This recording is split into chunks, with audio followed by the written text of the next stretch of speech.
Found in the shadows, the space station was cold and silent.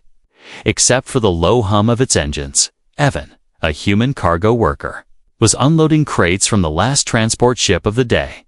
His boots made dull thuds on the metal floor as he moved. From one container to the next, most of the other workers had already left for the night. The lights flickered overhead, casting long shadows across the loading bay. That's when he saw it, a small movement in the corner. At first he thought it was just a rat, maybe some station pest sneaking through the cargo. But when he stepped closer, he froze. A pair of golden eyes stared back at him from the darkness. They were wide, unblinking, and full of fear. She was tiny, thin arms, small frame, clothes torn and covered in dust. Her skin was pale with a faint shimmer, like moonlight caught on water. She didn't speak, didn't move, just pressed herself against the wall as if she could disappear into it. Evan crouched down slowly, keeping his voice calm. "Hey." "It's all right," he said, though he had no idea if she even understood human language. From somewhere above, the sound of boots echoed. 2 station guards appeared at the far end of the bay. They were scanning the area with small handlights. One of them spotted her instantly. "There," he barked, his voice sharp and cold. The girl flinched, curling into herself even tighter. The guards walked over fast, their faces hard. "She's unregistered." One said, "No ID, no data in the system." The other one shook his head. Then, "You know the rules. She's not allowed to stay on station." Evan felt a strange twist in his gut. Not allowed to stay was the polite way of saying dispose. They didn't see her as a person, just a problem to be removed. The first guard reached for her arm. That's when she made a small sound, a soft, broken whimper, and tried to pull away. Evan didn't think. He just stepped forward. Placing himself between her and the guard. "She's with me," he said firmly. Both guards turned to look at him like he'd lost his mind. "She's what?" One asked, his voice almost mocking. "I said she's with me," Evan repeated, his tone harder now. The guards exchanged a look. "She's not in your crew," the taller one said. "You want to be responsible for her?" "That means every credit. Every form, every risk, I'll take it." Evan cut in, his eyes never leaving theirs. For a moment, no one moved. The air felt heavy. The only sound was the hum of the station. Finally, the taller guard shrugged. "Your problem?" he muttered, turning away. The other one gave Evan a long, suspicious stare before following, when their footsteps faded. Evan let out a breath he hadn't realized he was holding. He turned back to the girl. She was staring at him with those golden eyes, her face unreadable. "You're safe now," he said quietly. She didn't respond. Just kept her gaze fixed on him as if trying to understand why he'd done it. Evan offered his hand. She hesitated for several seconds before slowly placing her small, cold fingers in his. Her grip was so light, it was almost not there. "Let's get you out of here," he said, leading her toward his small cargo ship. Docked in Bay 6, as they walked, he noticed how she stayed close, almost hiding behind him. Every sound, the hiss of steam vents, the clank of machinery made her flinch. Whoever she was, she'd been through things no child should ever face. And now, for reasons he couldn't explain, he'd just made himself part of her story. When they reached his ship, Evan guided her up the ramp. Inside, the warm lights and the faint scent of recycled air made the space feel safer. He pointed to a bench near the wall. "You can sit there," he said, but she didn't move until he nodded reassuringly. She sat, pulling her knees up to her chest, arms wrapped tightly around them. He brought her a small packet of ration food and a bottle of water. She looked at both but didn't take them. "It's okay," Evan said, tearing open the packet and taking a bite himself. Only then did she reach for the food. Nibbling in small, careful bites, it was like watching a stray animal slowly decide to trust. Evan sat across from her, trying to think of what to say. "What's your name?" He asked softly. She froze, her golden eyes flicking up to meet his. Then she shook her head slowly. No words, just a silent refusal. It wasn't that she couldn't speak. He realized it was that she didn't have a name, somewhere deep.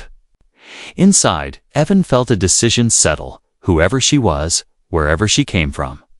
She was not going back to the shadows, not while he was here, and for the first time that night. A small spark lit in the girl's eyes, a fragile thing, but real. Like maybe, just maybe, she believed him. Asterisk, a silent passenger the cargo ship drifted away from the station. Its engines, a soft hum in the quiet of space. Evan sat in the pilot's seat, eyes on the controls, but his thoughts kept going back to the small figure sitting in the corner behind. Him, she hadn't moved much since they left, just sat with her knees pulled up, watching him with those golden eyes. No words, no questions, no sign of fear now, just silence. It was the kind of silence that made the air feel heavy. Evan had dealt with many passengers before, but never like this. She was different, not just in looks, but in the way she seemed to notice everything.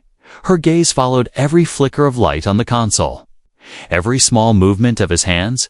It wasn't a child's distracted stare. It was sharp, focused, like she was studying him, learning every detail. Hungry? He asked, turning halfway toward her. No answer. He reached into a storage bin, pulled out another ration pack, and set it on the table beside her. Still nothing, but a minute later, when he wasn't looking, he heard the faint rustle of the wrapper. He allowed himself a small smile.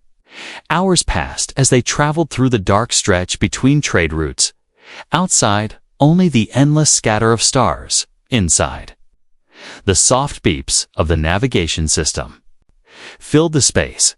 Evan checked the scanners. No signs of pursuit, but he knew that could change fast if those station guards had reported her disappearance. Someone might already be looking. When night cycle came, he showed her the small bunk. In the back, you can sleep here, he said. She stood in the doorway, glancing inside, then shook her head instead. She curled up on the floor in the corner, wrapping herself in the thin blanket he'd given her earlier. Evan didn't argue. Trust wasn't built in a day. He stretched out in his own bunk, but he didn't sleep right away. He could hear her breathing, slow, steady, but every now and then there was a faint sound, a soft hum, like she was whispering to herself in a language he didn't understand. It wasn't random, it had a rhythm, a pattern. He made a mental note to ask her about it, though he doubted she'd answer. The next morning, something strange happened. Evan was running a systems check when the navigation screen flickered. The coordinates shifted on their own, then returned to normal. He frowned and tapped the controls, but everything read fine. A minute later, it happened again. That's when he noticed the girl was sitting up. Her eyes closed, fingers tapping lightly on the floor. The moment she stopped, the screen stabilized. Evan turned in his seat. Did you just do that? Her eyes opened slowly, but she didn't answer. Instead, she looked away, pulling the blanket tighter around her shoulders. He didn't press, but his mind was already working. Whoever she was, she had abilities far beyond a normal child. They traveled in silence for most of the day. Every time Evan glanced at her, she was either watching the stars through the small window or sitting with her eyes closed, listening to something only she could hear. By evening, the tension had grown thicker. Finally, she broke it with one word. Why? Evan blinked, not sure he'd heard her right. Why what? He asked. She looked at him, her voice quiet but clear. Why? Help me. He hesitated, searching for the answer. Because no one else was going to, he said. She stared at him for a long time, as if trying to decide whether to believe him, then looked away again. It wasn't much, but it was a crack in the wall she'd built around herself. Evan decided not to push it. Let her speak when she wanted to. Still, her questions stuck with him for the rest of the night. Why had he helped her? Maybe because he'd seen the way the guards looked at her, like she wasn't worth the air she breathed. And maybe because no one deserved to be thrown away. Later, as the ship drifted quietly through space, he noticed her again tapping on the floor. This time, he didn't interrupt. Her lips moved in that strange whispering. And for just a moment, the lights in the cabin dimmed, then returned. Whatever she was doing, it wasn't human technology. And Evan knew that meant trouble by the time he lay down to rest. He realized something. She might be silent now, but there was a storm behind those golden eyes, and sooner or later, that storm was going to break. When it did, he wasn't sure if it would save them or destroy them both. The first words, the hum of the ship, was the only sound for hours. Evan kept his hands steady on the controls, but his mind was busy. He kept thinking about that single word she had spoken the day before. Why, it wasn't much, but it was a start, and in the quiet of space, even the smallest sound could change everything. The girl sat on the bench again, her knees drawn up. Her golden eyes shifted between the stars outside and Evan's back. It was like she was deciding whether or not to trust him further. She didn't speak all morning. But Evan noticed something different. She didn't look as tense. At midday, he set a tray with food between them. She glanced at it, then at him, instead of waiting for him to eat first, like before. She picked up a piece of bread and took a bite. It was small, but to Evan, it felt like progress, you know? He said gently, "It's easier if we talk." Her eyes narrowed, and for a moment, he thought she would go back to silence. Then, in a voice so soft he almost missed it, she said, "Name." Evan blinked. "Name?" She nodded slowly. "No name," she said, touching her own chest. He frowned. "You mean, you don't have one?" She shook her head. "No family, no name." Her tone was flat, but there was something behind it, a shadow of pain. Evan leaned forward. "Where are you from?" She looked down, her small fingers tightening around the edge of the blanket. "Gone," she whispered. "What's gone?" he asked. "My people," she replied, the words halting and unsure. "All gone." It was the most she had spoken yet, and Evan could feel the weight of every word. He wanted to ask more, but she wasn't ready, so he let the silence return hours later. As he adjusted the navigation system, he heard her voice again. "You helped," she said, almost as if she was testing the word. Evan glanced back at her.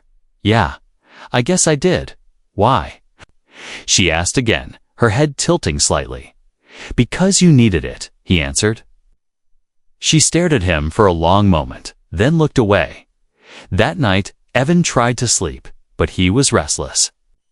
Through the dim light, he could see her sitting on the floor, knees up, eyes closed. Her lips moved in that strange whisper again. The air in the cabin felt different, heavier, almost charged. When she stopped, she opened her eyes and found him watching her. "You hear them?" she asked. Quietly, Evan sat up. "Hear who?" She hesitated. "Voices." "Far." "What voices?" He pressed. "Hunters," she said simply. The word sent a chill down his spine. The next morning, Evan decided they needed to talk. He sat across from her, setting 2 cups of water on the table. "I need to know if someone is chasing you," he said. She didn't look up, but she answered, "Always." That single word told him enough. Whoever these hunters were, they weren't going to stop. When he asked why they were after her, she didn't answer right away. Instead, she traced a small circle on the table with her fingertip. Finally, she said, "I have something." "What?" he asked. Leaning in, she shook her head. "Not thing." "I am thing." Evan frowned, not understanding. "You're going to have to explain that to me," he said. She looked straight into his eyes. For the first time, there was no fear there, only truth. "They want me because I open doors," she said. Evan didn't know what to say. "Doors?" he repeated. She nodded. "Big doors. In the stars." and then she went silent again. Whatever she meant, it sounded dangerous. And it made him realize that picking her up at the station had been more than just a simple act of kindness. That evening, as they passed near a quiet trade route, she surprised him again. She slid off the bench, walked to where he was sitting, and touched his arm lightly. "Evan," she said slowly. Like she was testing the sound of his name. He smiled. "A little, so you do know my name." She nodded. "I listen. And what should I call you?" he asked. She looked down. "No name." Until family. The way she said it made his chest tighten. Evan realized she wasn't just nameless. She was waiting for someone to give her one. By the time they prepared for rest, there was a change in the air. She no longer kept her distance. She stayed a little closer to him, even sat near the console as he worked. He didn't know if she trusted him yet. But he knew one thing. Something was building between them. A quiet connection neither of them had expected. And far away, in the cold dark of space, Evan couldn't shake the feeling that someone was already on their trail. The hunters arrived. The journey had been quiet for 2 days. Too quiet, Evan's ship drifted along a less traveled route, far from the main trade lanes. He had hoped this would keep them hidden, but deep down, he knew nothing. Stayed hidden forever. The girl, still without a name, sat beside him now, watching the navigation screen as if she could see something he couldn't. Late in the third cycle, the scanner beeped. A small red dot appeared on the edge of the radar. Evan frowned, adjusting the view. It wasn't just one ship. It was 3, moving in a tight formation. They weren't broadcasting identification codes. That was never a good sign. The girl's golden eyes narrowed. "They're here," she whispered. Evan turned to her. "Who?" She met his gaze without blinking. "Hunters." The word made his stomach tighten. "How do you know?" he asked. Her voice was steady. "I can feel them," before he could respond. The comms crackled to life. A cold, metallic voice came. "Through unregistered vessel, cut your engines and prepare for boarding." Evan's hands tightened on the controls. "We can't let them board," the girl said quickly. "They'll search. They'll take me." Evan's mind raced. His ship wasn't built for combat. But he wasn't going to hand her over. He activated the outer cameras, and the image confirmed his fear. 3 sleek black ships closing in, their hulls marked with an unfamiliar symbol, a jagged circle with a slash through it. The girl's fingers gripped the armrest. "They will hurt you too," she warned. "I'm not planning to give them the chance," he replied. The ships moved closer, their lights cutting through the darkness. Evan pulled the ship into a sharp turn. Engines roaring as they accelerated away. The hunters followed instantly, matching his every move. "They won't stop," the girl said, her voice calm but certain. "Then we make them," Evan muttered, switching to manual controls. The chase began. They weaved through asteroid debris, chunks of frozen rock spinning past the windows. Evan pushed the engines harder, feeling the ship tremble. Blaster fire streaked past them, one shot grazing the hull with a jolt that rattled the cabin. The girl's eyes were closed now, her lips moving in that strange whisper again. Suddenly, the radar glitched. The hunter ship's signals flickered and vanished for a few seconds. "What did you just do?" Evan asked. "Buying time," she said, opening her eyes. "Not much." Her warning proved true. The hunters reappeared almost instantly. "Faster than before, they locked onto us," Evan said. Reading the flashing red warning on the console, "They know exactly where we are." The girl's voice was low. "If they catch us, many will die." Evan glanced at her. "Why? What do they want with you?" Her answer was almost a whisper. "Because I am the key." Before he could press her for more, the ship shook violently. One of the hunter vessels had fired a grappling beam, catching the edge of their hull. Alarms blared as metal groaned under the pull. "They're trying to drag us in," Evan said, slamming the thrusters to full. The girl stood suddenly, her small hands pressing against the control panel. The lights in the cabin flickered, and a strange hum filled the air. The grappling beam crackled and snapped away, leaving the hunter ship spinning off course. Evan stared at her, breathing hard. "Remind me never to make you angry," he said. She didn't smile, just sat back down, eyes still sharp and alert. The other two ships, however, were not giving up. One moved ahead, cutting off their escape route, while the other closed in. From behind, Evan made a quick decision. He diverted all power to the forward thrusters, aiming the ship straight toward a narrow cluster of spinning asteroids. The girl's eyes widened. "You'll crash, not if I'm lucky," he said. Gripping the controls tighter, they darted into the asteroid field, the rocks twisting and spinning all around them. One wrong move, and they'd be smashed too. Pieces. Behind them, the hunters followed, but not as easily. One of the pursuing ships clipped a rock, spinning away into darkness. The remaining hunter kept coming, weaving through the field with skill.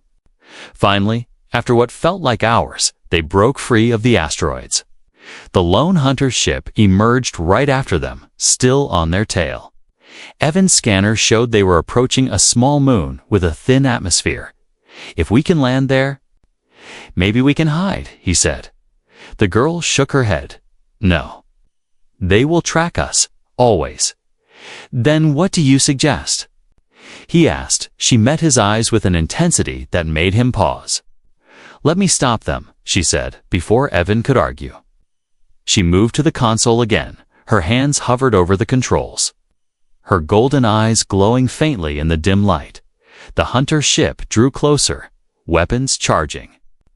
Then, without touching a single button, the girl whispered something in her strange language. The hunter ship's lights went dark, engines sputtered. "Hey," and it drifted lifelessly into space. Evan exhaled slowly. "What did you just do?" he asked. "I told it to sleep," she said simply. And for the first time, Evan realized the truth. She wasn't just running from the hunters. She was something far more dangerous than they were. Trust and truth. The stars drifted slowly past the windows as Evan's ship sailed through the dark. The hunter ships were gone, for now, but the silence in the cabin felt heavy. Evan sat at the controls. Glancing at the girl who sat opposite him, she looked calm. But he could see the tension in the way her fingers twisted the edge of the blanket. He had too many questions in his head. And after what just happened, after she had somehow disabled that hunter ship without touching a single control, he needed answers. "You're going to have to tell me what's going on," he said finally, his voice steady but firm. Her golden eyes lifted to meet his, and for a long moment she said nothing. Then, in a quiet voice, she asked, "If I tell you, will you still keep me?" The question caught him off guard. "Of course," he said, without hesitation. "You don't even know," she whispered, her voice almost shaking. "I don't care," he replied. "I'm not leaving you out there alone." Something in her gaze softened at those words, but there was still a shadow of doubt. She took a deep breath, her small hands tightening together. "My people. They are gone," she began, her words slow, as if each one was heavy to speak. "They were hunted. Destroyed. Because of what we are." Evan leaned forward slightly. "And what are you?" Her voice lowered. "We are keys," he frowned. Not understanding, she saw the confusion and tried again in the old times. "Before your people came to the stars, there were great gates," she explained. "They could take ships anywhere, to places no one can reach now." She tapped her chest lightly. "Inside me is the code, the song that can open them." Evan stared at her, the weight of her words slowly sinking in. "You mean you can control ancient stargates?" he asked. She nodded once. "Yes, and because of that, everyone wants me." "To use me?" Evan sat back, letting the truth settle. It explained the hunters, the strange abilities, the way she could interfere with systems. But it also meant something else. If she was telling the truth, She was more valuable than any amount of treasure in the galaxy. And that made her more dangerous to keep.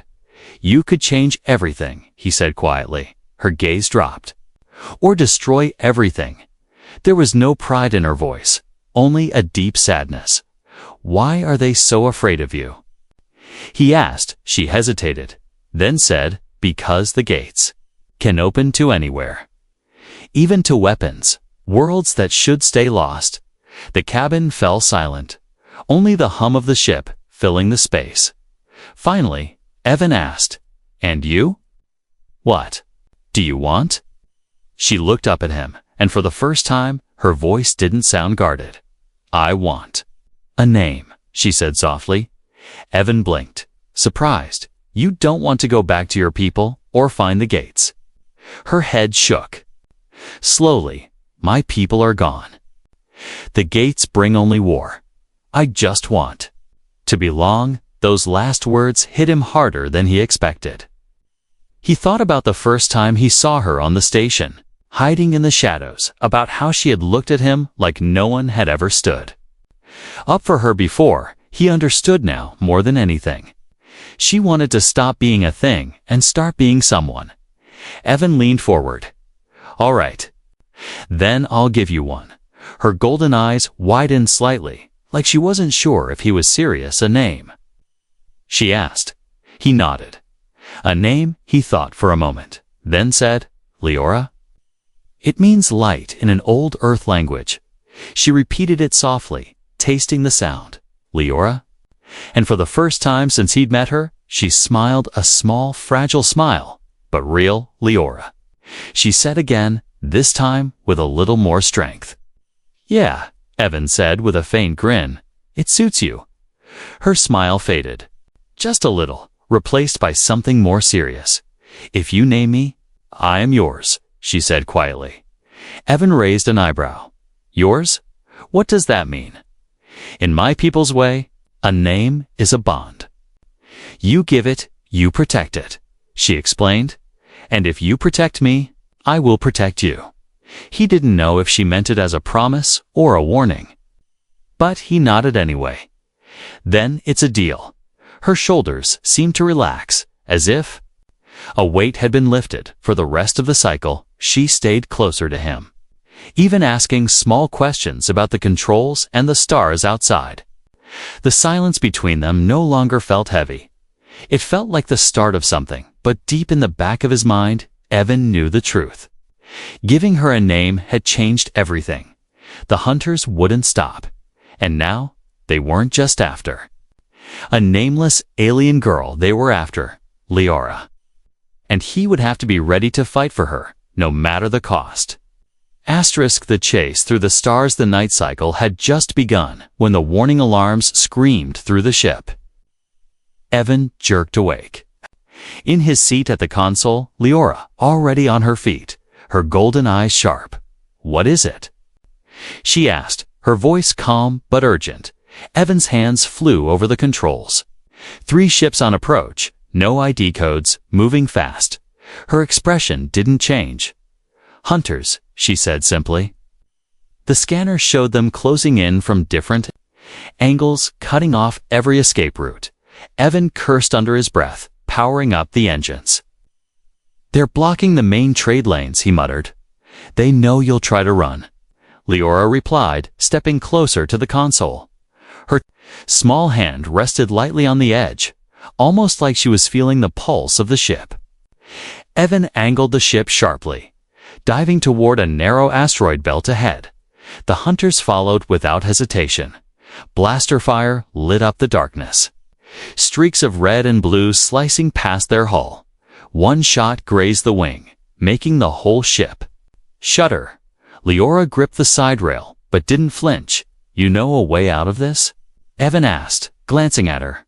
Yes, she said. But you will not like it. Try me, he replied. Dodging another barrage of fire, she leaned closer. There is a wormhole nearby. Unstable, dangerous. Many ships never return. Evan didn't hesitate. Point me to it. Her golden eyes flicked toward the scanner. 17 degrees starboard, full speed. He turned the ship sharply, pushing the thrusters until the metal groaned. Behind them, the hunters adjusted course, still firing. "Can you make them miss?" Evan asked. Leora closed her eyes, whispering in her strange language. Suddenly, the lead hunter's targeting system went haywire. Blasts shot wide, striking their own formation. 2 ships spun apart to avoid collision, but one stayed on.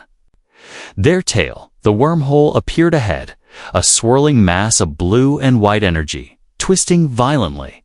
It pulsed like a heartbeat, spitting arcs of light into the void. Evan's grip tightened on the controls. "You weren't kidding about." "Dangerous," he muttered. "It will spit us out somewhere far," Leora said, her voice steady. "Or nowhere at all." "Great odds," he replied, pushing the engines harder. The hunter behind them didn't slow. It dove after them, weapons hot, ready to take the shot before they could reach the wormhole. "Hold on," Evan shouted at the last moment. He rolled the ship hard to the side, forcing the hunter to overshoot. Leora raised both hands toward the console without touching it and whispered again. The hunter's engines flared, then sputtered. Leaving it spinning helplessly in space, they hit the edge of the wormhole, and the ship was swallowed in a violent pull. Evan's vision blurred as the stars stretched and twisted into streaks of light. The ship rattled as if it was about to come apart. Leora stood perfectly still, eyes closed, her lips moving faster now. Evan wasn't sure if she was guiding them or praying. A sudden jolt threw him forward, and then silence, the shaking. Stopped, the light faded. Outside the windows was a stretch of space he didn't recognize. No hunters, no trade lanes, no beacons, just a dark, empty void with a faint glow from a distant nebula. "Where are we?" Evan asked. "Safe," Leora said softly. For now, Evan leaned back in his seat, letting out a slow breath. He turned to look at her. "You've saved us twice now." "I'm starting to think I'm the passenger here." She gave the faintest smile. "No. We are crew." For the next few hours, Evan worked to stabilize the ship. The jump had overloaded the engines, and several systems needed repairs. Leora stayed close, handing him tools without being asked, watching every movement. "You learn fast," he remarked. "I have too," she said simply. They worked in silence for a while before she added, "If you had not taken me, you would be dead by now." Evan chuckled. "Guess I owe you then." But the lightness didn't last long. The scanner flickered a faint signal on the edge of its range. Leora's eyes narrowed. "They are searching. They can track us, even here?" Evan asked. She nodded slowly. "They will always search, until I am theirs. Or gone." Evan met her gaze, his voice firm. "They'll have to get through me first." The way she looked at him then was different. Not just gratitude, but something deeper. "You gave me a name," she said. "That means you fight for me. And I fight for you." Her words carried weight. And Evan realized she wasn't just making a promise, she was binding herself to it. For better or worse, their fates were now tied together. Outside, the nebula shimmered faintly in the dark. Somewhere out there, the hunters were still coming. But in that moment, in the quiet hum of the ship, Evan knew they had a chance. Not because of his flying skills, but because of the small, nameless girl he had found in the shadows. The girl who now had a name and who could bend the stars to her will. A new home. The nebula glowed faintly outside the windows, casting a soft blue light into the cabin. Evan leaned back in the pilot's seat, feeling the hum of the engines beneath his boots. They had been drifting for hours. No sign of hunters. No incoming signals. For the first time in days, the silence didn't feel like a threat. It felt like a breath they'd both been holding was finally released. Leora sat at the co-pilot station, her small hands resting on the edge of the console. She wasn't curled up in a corner anymore. She sat straight, eyes calm but alert. It was a quiet change, but to Evan, it meant everything. She was no longer just a passenger. She was part of the ship now. "We can't stay in empty space forever," Evan said, breaking the silence. Her golden eyes turned toward him, waiting for him to continue. "There's a human colony out here," he explained, "small, hidden. Not many know about it. Safe?" she asked.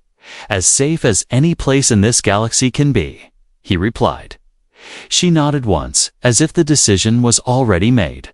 The journey took most of the day, weaving through quiet sectors and past dead satellites. Finally, a cluster of faint lights appeared ahead. Small domes and towers settled on the surface of a green and brown planet. It wasn't much, but it was alive. Evan brought the ship down through the thin atmosphere, the sound of the engines echoing across the hills below. The colony was surrounded by tall ridges, hidden from view unless you knew exactly where to look. A few people emerged as the ship touched down on the landing pad. They were cautious at first, eyes scanning the unfamiliar vessel, but when they saw Evan step out, the tension eased. "Didn't expect to see you out here," an older man called, smiling faintly. Evan returned the smile, "Just passing through." With someone who needs a place, Leora stepped down the ramp slowly, her eyes darting between the strangers. She stayed close to Evan, one hand lightly gripping the fabric of his sleeve. The colonists looked at her with curiosity, but without hostility. That alone was a relief. "This is Leora," Evan said simply. The name felt solid now, real, and she seemed to stand a little taller hearing it. The colony leader, a woman with short dark hair and a kind face, stepped forward. "She's welcome here," the woman said without hesitation. Evan glanced at Leora, who was still holding his sleeve. "You hear that?" "Welcome," he said quietly. For the first time, her grip loosened, and she took a small step toward the others. Over the next few days, Leora began to explore.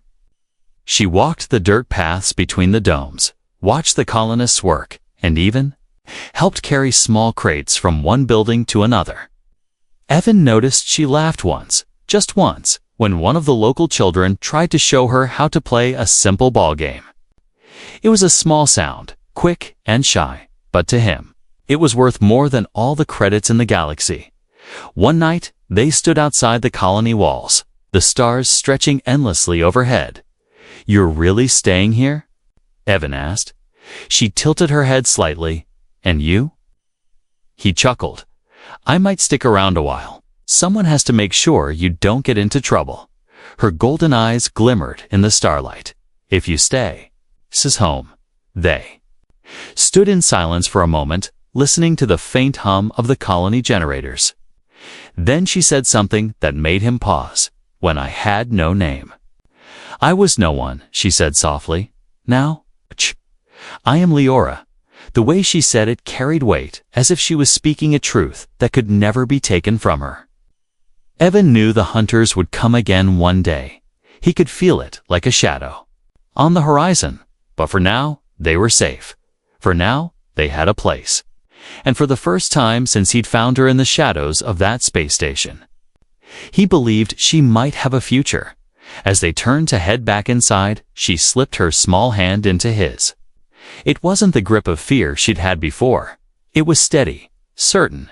He squeezed her hand gently, and together they walked back toward the warm glow of the colony lights above them. The stars burned bright and silent. And somewhere, far across the galaxy, hunters were still searching. But here, on this quiet world, Leora had something they could never take: a name, a home, and someone who would fight for her, and that was enough, for now.